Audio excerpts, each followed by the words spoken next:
Muy buenos días, queridos hermanos. El día de hoy estaremos compartiendo este tema acerca de cómo nosotros podemos fructificar aún en tiempos de escasez. Y es que muchos hablan de que los tiempos que nos está tocando vivir son tiempos difíciles, pero queremos insistir en que el Dios al cual nosotros servimos, el Señor nuestro, es un Dios que no está limitado por las circunstancias del ser humano. Nuestro Dios sigue en su trono de gloria, en su trono de poder. Es un Dios todopoderoso. Él es el dueño de todo lo que existe, es el creador de todo el universo y Él es nuestro Padre y nosotros somos sus hijos si es que hemos puesto nuestra confianza en nuestro Señor y Salvador Jesucristo. Y el día de hoy, para poder hablar de este tema de cómo fructificar aún en tiempos de escasez, en tiempos de dificultad, vamos a ir al libro del Génesis para hablar de la vida de un hombre que contra todo pronóstico y en medio de una gran hambruna de 7 años, no de 2 meses ni de 3 meses, sino de 7 años que vino sobre toda la tierra, fue un hombre que fructificó porque Dios estaba con él. Y Dios está con nosotros y tenemos que estar confiados y sabidos de que en el Señor es un Dios de provisión, es un Dios que nos da lo necesario, lo suficiente para vivir esa vida abundante de la cual Él ha prometido para cada uno de nosotros. Y en el libro del Génesis, en el capítulo 41, dice el verso 46, era José de edad de 30 años cuando fue presentado delante del faraón, rey de Egipto. Y salió José delante del faraón y recorrió toda la tierra de Egipto. En aquellos 7 años de abundancia la tierra produjo a montones, y él reunió todo el alimento de los 7 años de abundancia que hubo en la tierra de Egipto, y guardó alimento en las ciudades, poniendo en cada ciudad el alimento del campo de sus alrededores. Recogió José trigo como arena del mar, mucho en extremo hasta no poderse contar, porque no tenía número. Y le nacieron a José 2 hijos antes de que viniese el primer año del hambre, los cuales le dio a luz a Senat, hija de Potifera, sacerdote de On. Y llamó José el nombre del primogénito Manasés, porque dijo: Dios me hizo olvidar todo mi trabajo. Otra versión dice: Dios me hizo olvidar toda mi aflicción y toda la casa de mi padre. Y llamó el nombre del segundo Efraín, porque dijo: Dios me hizo fructificar en la tierra de mi aflicción. Así se cumplieron los 7 años de abundancia que hubo en la tierra de Egipto. Y comenzaron a venir los 7 años de hambre, como José había dicho, y hubo hambre en todos los países, mas en toda la tierra de Egipto había pan. Y estamos hablando de la vida de José en una etapa en donde él ya es presentado delante del faraón, pero si nosotros leemos los textos anteriores a esta realidad, nos daremos cuenta de que José pasó por un proceso de quebranto, de dolor, de aflicción, de pérdidas a muy temprana edad, siendo él un adolescente. Su padre le había comprado una túnica de colores y sus hermanos estaban muy celosos por ello porque decían que era el favorito de su papá. Sus 11 hermanos estaban llenos de celos por la túnica de colores que tenía este hombre llamado José, este joven. Y luego él fue alguien que desde muy pequeño tuvo sueños y sueños de que él iba a ser un hombre grande, que iba a señorear sobre los demás. Y él contó esos sueños a sus padres y a sus hermanos, y ellos le aborrecieron, dice la escritura, aún más. Así que fue alguien amado por su padre, pero aborrecido por sus propios hermanos. Algunos ven en José una figura de nuestro Señor Jesucristo, quien fue muy amado por sus padres, pero dice la Escritura que ni siquiera sus hermanos creían en él. Y fue a la edad de 30 años que él comenzó a fructificar, de igual manera que es la edad en que nuestro Señor Jesucristo comenzó su ministerio. De igual manera, José fue vendido por 20 piezas de plata, al igual que nuestro Señor Jesucristo fue vendido por Judas Iscariote.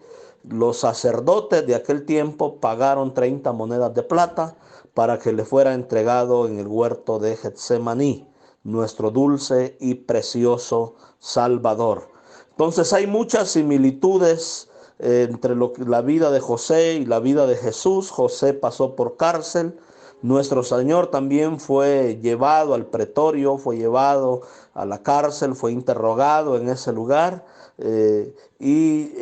hay muchas similitudes con la vida de Él, con la vida de nuestro Señor y Salvador Jesucristo. Y es que nosotros encontramos en José, en la etapa en la cual él es presentado delante de Faraón. Pero antes fue rechazado por sus hermanos, fue metido en una cisterna, fue vendido a los madianitas mercaderes, como una mercancía, fue vendido como esclavo, exhibido en el mercado de Egipto, en donde fue comprado por Potifar, un oficial del faraón, y llevado a la casa de Potifar, y ahí fue acusado injustamente por la esposa de este hombre y terminó en la cárcel. Pero José nunca renunció a sus sueños, nunca lo vemos renegando del Señor, de sus circunstancias. Fue un hombre que siempre mantuvo una actitud positiva en la vida. Y es que yo creo que sin importar las circunstancias que nos esté tocando vivir, debemos de mantener esa actitud positiva, de saber de que Dios es bueno, de que llegará el momento en que vamos a fructificar en la tierra, en que vamos a poder ser fructíferos, en que vamos a poder salir adelante, que esta situación que estamos viviendo es algo circunstancial, es algo del momento, pero que lo mejor está por delante, lo mejor está por venir, porque el Dios de Israel está con nosotros, el Santo de Israel se va a encargar de ponernos en un lugar de privilegio, en un lugar de honor. Esperamos tiempos mejores en Dios, en los cuales podamos reunirnos, abrazarnos, glorificar y saltar como becerros del campo delante de nuestro Dios y saltar de alegría delante de nuestro Señor. Y es que esta es la historia que nosotros estamos leyendo de este hombre llamado José. Llegó el momento que después de todo este sufrimiento él fue presentado delante del faraón. Él había tenido sueños que venían 7 años de abundancia y 7 años de gran escasez. Y Faraón dijo: no vamos a encontrar otro en el cual habite el Espíritu de Dios. Y lo nombró el administrador de Egipto, el segundo hombre más importante del imperio egipcio. Y José llegó a ser como el ministro de Economía. Y él recorrió, dice la Escritura, toda la tierra. Y entonces salió José de delante del faraón, recorrió toda la tierra de Egipto. Y en aquellos 7 años de abundancia, la tierra produjo a montones. Y él reunió todo el alimento de los 7 años de abundancia que hubo en la tierra de Egipto y guardó alimento en las ciudades, poniéndolo en cada ciudad el alimento del campo de sus alrededores. Recogió José trigo como arena del mar, mucho en extremo, hasta no poderse contar, porque no tenía número. Y es que José era un administrador nato. Él prosperó porque puso en obra los dones, los talentos que Dios le había dado. Él siguió la dirección de Dios, creyó a su palabra, creyó a su revelación, creyó a sus sueños, siguió la dirección del Señor y él tuvo éxito. Y es que esta es la manera en cómo nosotros podemos tener éxito en la vida. Cuando nosotros nos disponemos a seguir el sueño y la dirección de Dios para cada uno de nosotros. A mí muchas veces me han dicho: oiga, ¿por qué su iglesia está llena siempre? Vemos que hay varios servicios, mucha gente está viniendo, nunca hemos visto vacío, siempre ha habido una gran abundancia y bendición. Y el secreto de esto es el hecho de que nosotros hemos seguido el sueño de nuestro Dios. Un día el Señor nos dijo que teníamos que venir como misioneros a México. Me habló personalmente. En una primera instancia yo le dije, Señor, no me mandes porque todos tenemos miedo a lo nuevo, a aquello que no hemos experimentado, al saber de que no sabemos las condiciones que nos va a tocar a dar este cambio. Pero Dios me dio una promesa y me dijo, mi presencia va a ir contigo. Y yo creí a esa palabra y le dije, si tú vas a ir conmigo, Señor, yo aquí estoy y voy a ir a donde tú me mandes. Y es así que nos venimos a este país y nos venimos en obediencia al Señor. Yo no he hecho nada extraordinario, es Dios quien hace todas las cosas. Dios es el sello de este ministerio, Dios lo ha hecho fructificar y Él lo va a sostener y lo va a hacer fructificar porque es el sueño de Dios, no es el sueño de Danny Hilton ni de su familia.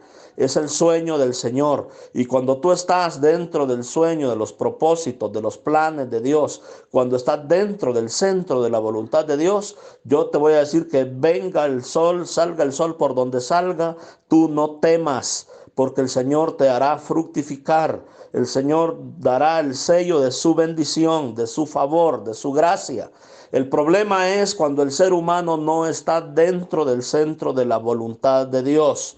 Entonces sí preocúpate, sí teme, porque quiero decirte que si la gracia de Dios nos suelta, vamos a fracasar, vamos a sufrir, vamos a ser quebrantados y no habrá quien te ayude. Pero si tú le clamas y lo buscas y te vuelves al Señor tu Dios, Él estará ahí para socorrerte, para ayudarte, para mostrarte su bondad y su misericordia.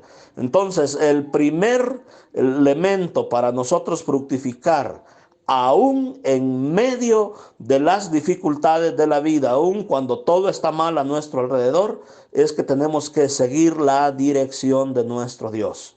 Esto fue lo que hizo José. Él siguió el sueño de Dios. Y Dios le dijo, vienen 7 años de abundancia y 7 años de escasez. Y él le creyó a la revelación del Señor y entonces por eso es que este hombre pudo fructificar. Él creyó a lo que Dios le estaba diciendo. El segundo aspecto es que él puso en práctica sus dones y talentos. El don que tenía este hombre llamado José es que él era un administrador. Llegó como esclavo a la casa de este hombre llamado Potifar y terminó como el administrador de toda su casa. Llegó como preso a la cárcel y terminó siendo el administrador de toda la cárcel. Llegó como un desconocido a la presencia de Faraón y terminó siendo el segundo hombre más importante porque Dios estaba con él, porque él creyó a la revelación que Dios le había dado, pero porque él puso en práctica diligentemente los dones que Dios le había dado. La Biblia dice, ¿has visto hombre diligente en su trabajo? Delante de los reyes estará, no estará con los de baja condición. Y Dios desea que seamos diligentes, que pongamos en práctica nuestros dones, talentos, todo aquello con lo cual Dios nos ha bendecido a todos y cada uno de nosotros, que podamos practicarlos y de esa manera vamos a fructificar, aun cuando la economía global se haya caído, aun cuando las cosas no estén bien. Tú vas a fructificar si sigues la dirección de Dios en tu vida, si estás en el centro de su voluntad, en obediencia al Señor. Y número dos, si pones en práctica tus dones y talentos que Dios te ha dado. ¿Qué son los dones y talentos? Tienes que saber en qué eres bueno, qué es lo que tú sabes hacer. Yo sé en qué cosas Dios me ha capacitado. Yo sé que el Señor me ha dado el don de la predicación, de la enseñanza.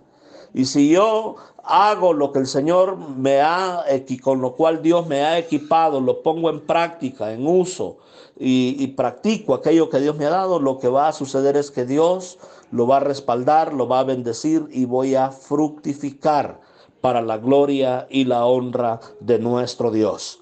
Y es que esta es la manera en cómo nosotros podemos salir adelante, poniendo en práctica los dones, talentos, ministerios todo aquello que el Señor nos ha dado a todos y cada uno de nosotros. Él tenía el don de la administración, por lo tanto los administradores no derrochan en tiempos de abundancia. Los buenos administradores en tiempo de abundancia guardan. Él guardó toda la abundancia que hubo durante esos 7 años, construyó graneros, toda la producción que hubo, la gran abundancia de esos 7 años, fue guardada por este hombre llamado José. Y de esto quiero hablar también un poco, porque es importante que nosotros desarrollemos también habilidades administrativas en nuestra vida. Yo quiero decirle que todos tenemos oportunidades en la vida, las oportunidades nos llegan a todos. Es triste saber que hay personas que cuando tienen abundancia no saben qué hacer con esa abundancia. Van y consumen y agarran tarjetas de crédito y andan haciendo un gran despilfarro de sus bienes, gastándoselo en restaurantes, en lugares finos, en bebidas, en carros último modelos, con carros de lujo, viviendo una vida totalmente disoluta. Y al igual que el hijo pródigo, luego vienen las vacas flacas y entonces se lo han gastado absolutamente todo porque lo han derrochado y no lo han sabido administrar. Tenemos que ser buenos administradores de Dios. Y los buenos administradores guardan porque no saben los problemas que vendrán el día de mañana.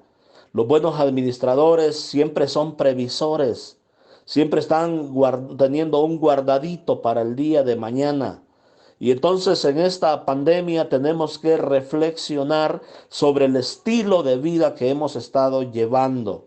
Si tú eres de las personas de que todo lo que agarras te lo gastas y no estás invirtiendo, no estás guardando, no estás atesorando algo, poniéndolo en resguardo, pensando en el futuro, entonces yo quiero decirte que puedes padecer en la vida.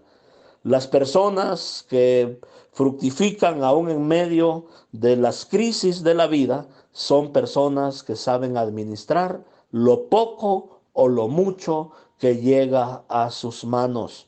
Lo poco o lo mucho que llega a sus manos lo saben administrar. Y esa es la manera en cómo nosotros tenemos que ver la vida. Tú no debes de caer en esta cultura de consumo. La cultura de consumo, la publicidad te dice que si gastas y obtienes más cosas y tienes más crédito, serás más feliz. Pero en realidad las personas se vuelven esclavas del sistema. Ahora está el hot sale y te van a ofrecer ofertas en las cuales vas a poder pagar hasta 24 meses sin interés. Pero al final es deuda.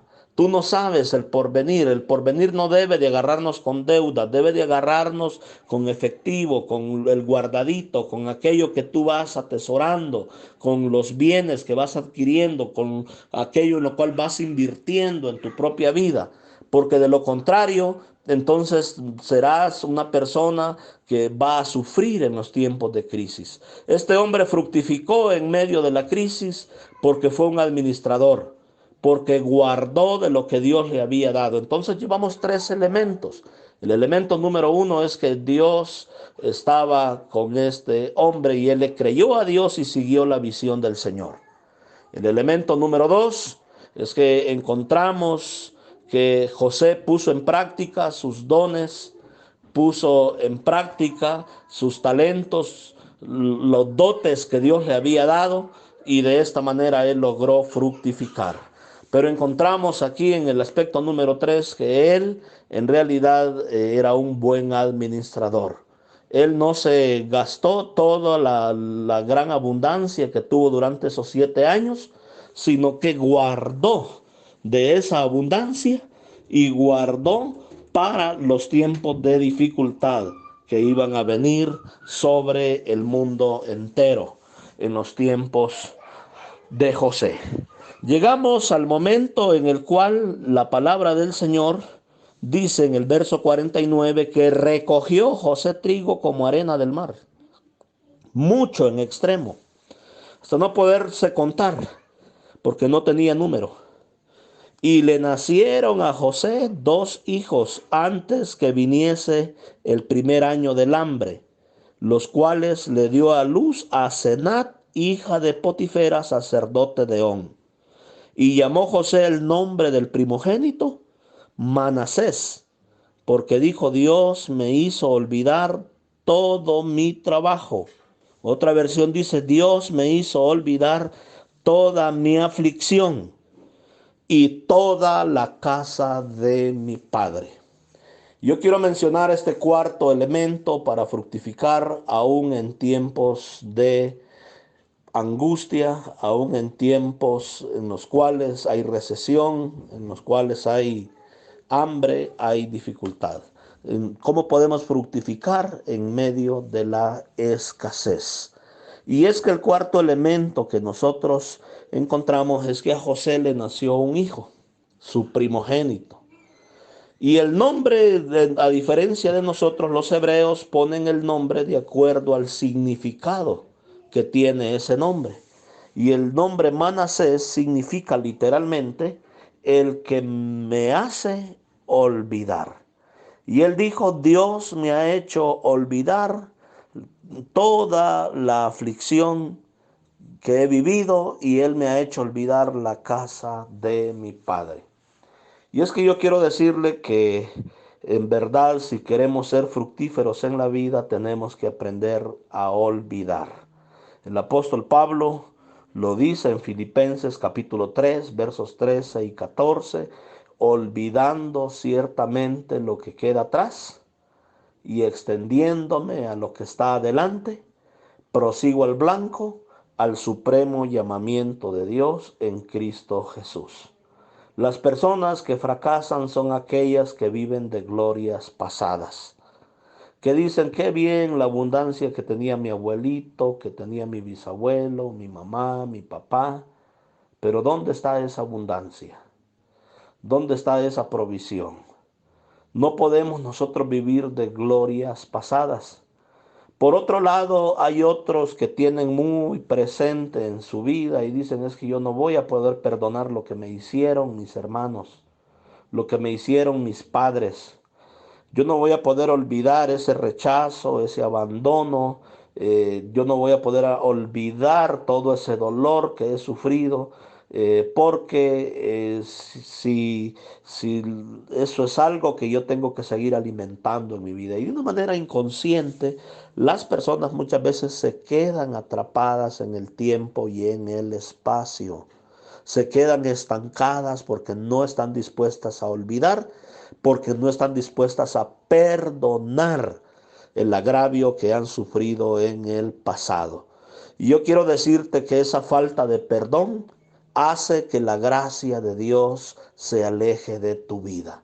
José lo sabía muy bien y él dijo: para asegurarme de que realmente he perdonado, voy a ponerle a mi primer hijo el nombre de Manasés, porque Dios me ha hecho olvidarme de toda la aflicción con que fui afligido durante estos años.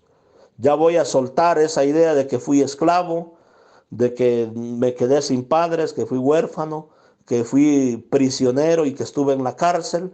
Voy a olvidarme de todo ese dolor y voy a disfrutar el tiempo presente que Dios me ha dado. Esa es la actitud de una persona cristiana. Se dispone a disfrutar su presente y no deja que el pasado esté condicionando su felicidad y su bienestar presente. En realidad tenemos que soltar ese pasado y todos tenemos un pasado bueno o malo. Y quiero decirle que mientras nosotros estemos alimentando ese pasado de recuerdos dolorosos en nuestra vida, entonces eso no nos va a permitir el poder sobresalir, el poder sobreponernos, el poder proyectarnos a un futuro mejor. El perdón es algo poderoso. Si nosotros no perdonamos a los hombres sus ofensas, Dios tampoco nos va a perdonar nuestras ofensas. Por eso es que tenemos que perdonar en nuestra vida, sabiendo de que todo lo hacemos para la gloria y la honra de nuestro Dios. Tenemos que perdonar en cada uno de nosotros, porque todo lo hacemos para la honra y la gloria de nuestro Dios.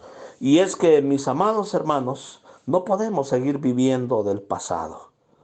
El pasado pudo haber sido difícil, los comienzos, todo comienzo es difícil, quizás ese comienzo del matrimonio, esa ofensa que te dio el cónyuge, que te hicieron tus padres, tus hijos, porque las personas que más fácilmente nos hieren son personas significativas en nuestra vida. Tenemos que pedirle al Señor que nos ayude a olvidar toda esa aflicción y a extendernos en los planes y en los propósitos que Dios tiene para nuestra vida. Pero él dijo algo también: yo me he olvidado de mi aflicción, de mi dolor, de todo ese arduo trabajo que me costó llegar hasta acá. Pero también Dios me ha hecho olvidar la casa de mi padre. Yo estaba reflexionando por qué Dios pide que nos olvidemos de la casa de nuestro padre. Porque el estar recordando a sus hermanos era recordar el rechazo y el odio. El estar recordando a su familia era recordarse de que ahí no tenía un lugar y que no era bienvenido. El estar recordando a su familia era estar recordando la envidia, era estar recordando los antivalores que tenían los hermanos de José. Entonces yo creo firmemente de que a la luz de la Biblia Dios muchas veces nos pide que nos olvidemos. No que nos olvidemos de la familia literalmente, sino de aquellos patrones de conducta que no han contribuido a nuestro sano desarrollo dentro de la familia en la cual nos tocó crecer. Dios le dijo a Abraham: Abraham, vete de tu tierra, de tus parientes, de la casa de tu padre a la tierra que yo te mostraré. Y haré de ti una gran nación, te bendeciré, engrandeceré tu nombre. Y siempre que Dios pide que nos dejemos o olvidemos algo, es porque Él tiene algo mucho mejor para todos y cada uno de nosotros. Encontramos en la palabra del Señor de que tenemos que nosotros soltar y dejar atrás aún nuestra familia. El Señor dijo: el que ame más a su padre, a su madre, a sus hermanas, a sus tíos, sus bienes, sus tierras, sus negocios, más que a mí, no puede ser mi discípulo. Y es que el Señor muchas veces nos va a pedir que tenemos que olvidarnos o poner en un segundo plano nuestra propia familia para cumplir con los sueños que Él nos ha establecido a cada uno de nosotros. Yo recuerdo cuando Dios me llamó para ser un pastor y tuve que irme al seminario teológico, y en la parada estaba mi abuela, quien yo amé tanto porque fue mi madre. Yo le decía mamá, yo crecí con ella desde muy temprana edad. Y entonces yo vivía con ella en mi pueblo y había venido a la capital, y yo tomé el autobús para irme al internado donde iba a estudiar teología y mis estudios pastorales. Y mi abuela se quedó llorando en la parada. Yo miré sus lágrimas y me dio un dolor muy profundo. Y le dije: Dios, ¿por qué tiene que ser tan difícil hacer tu voluntad? ¿Quién va a cuidar de mi abuela? Ella está sola, yo vivía con ella, y ahora ¿quién va a cuidar de mi mamá? Y el Señor, el Espíritu Santo, de una manera muy dulce, muy tierna, muy especial, me habló en ese autobús y me dijo: Dani, ¿a poco puedes cuidar tú mejor de tu mamá de lo que lo puedo hacer yo?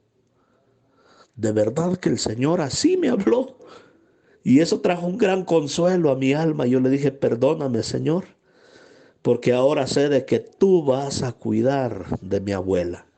Y ella tuvo una muy buena calidad de vida, estuvo con sus hijos, estuvo muy atendida hasta su vejez, hasta su muerte. Siempre tuvo médicos, enfermeras, rodeada de la familia. En verdad ella vivió una muy buena calidad de vida, 1000 veces mejor de lo que yo le podía ofrecer, porque la familia la atendió muy bien, cuidó de ella, y sé que en mis tíos, primos, hay una gran satisfacción porque cuidaron muy bien de su mamá. Entonces los planes de Dios siempre son mejores, pero a veces tenemos que dejar la casa de nuestro Padre para cumplir con el propósito, con el llamamiento de nuestro Dios. Y es que no puedes tener éxito si tú no dejas todo aquello que el Señor te está pidiendo que tienes que dejar en tu vida. A veces eso que tenemos que dejar no solo es la casa de nuestro padre, sino los hábitos que ya aprendimos. Hay personas que vienen de hogares donde el alcoholismo era un estilo de vida y dejar la casa de tu padre significa abandonar el alcoholismo, abandonar el tabaquismo, abandonar las apuestas, abandonar un estilo de vida que no está agradando al Señor, abandonar todo aquello que no contribuye al propósito de Dios en nuestra vida. Y hoy tienes que preguntarte si realmente quieres fructificar en tiempos de abundancia. ¿A qué necesitas renunciar en tu vida? ¿Qué es ese hábito oculto del cual te puedes esconder del hombre, pero que sabes que Dios está ahí, lo está viendo y te está diciendo que eso no es correcto lo que estás haciendo? Abandonar esa vida de mentiras, abandonar esa vida fraudulenta, de aventurero, de irresponsabilidad. Tenemos que sacudirnos todos aquellos valores o antivalores, más bien, que no están abonando para que nosotros podamos tener el éxito que Dios quiere que tengamos dentro de nuestra vida. Tenemos que disponernos a decirle: Dios, yo te entrego todo ese viejo hombre y me dispongo a adoptar el nuevo hombre que tú has creado conforme a la justicia y la santidad de la verdad en Dios. Entonces, José se dio cuenta que él no podía seguir viviendo con el pasado. Él dijo: doy, le voy a poner Manasés a mi hijo porque Dios me ha hecho olvidar toda mi aflicción y me ha hecho olvidar la casa de mi padre. Ya no tengo los mismos valores. Ahora soy una nueva persona. Dios me ha dado nuevas herramientas, me ha dado nuevos valores y me voy a disponer a alcanzar lo mejor que Dios tiene para mí. Es lo que él está diciendo. Y entonces le nació un segundo hijo, dice el verso 52. Y llamó el nombre de su segundo hijo Efraín, porque dijo: Dios me hizo fructificar en la tierra de mi aflicción. Entonces, Efraín significa fructífero. ¿Y sabe dónde fructificó? Ahí donde fue afligido, ahí donde le tocó llorar, ahí donde tuvo que ser quebrantado, ahí mismo Dios le hizo fructificar.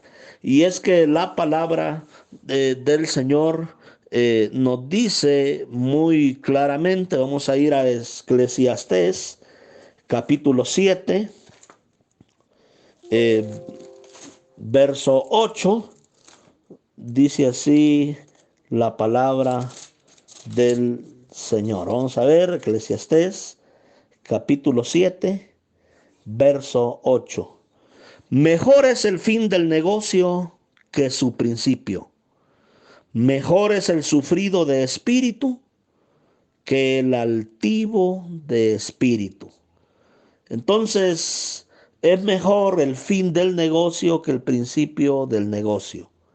Y es mejor, dice aquí, el sufrido de espíritu que el altivo de espíritu.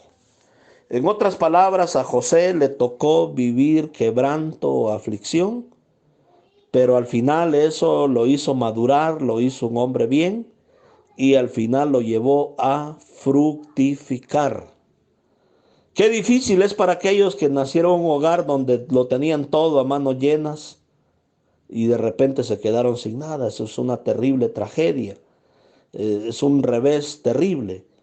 Sin embargo, nosotros podemos fructificar aún en medio de la aflicción, aún en medio de la necesidad.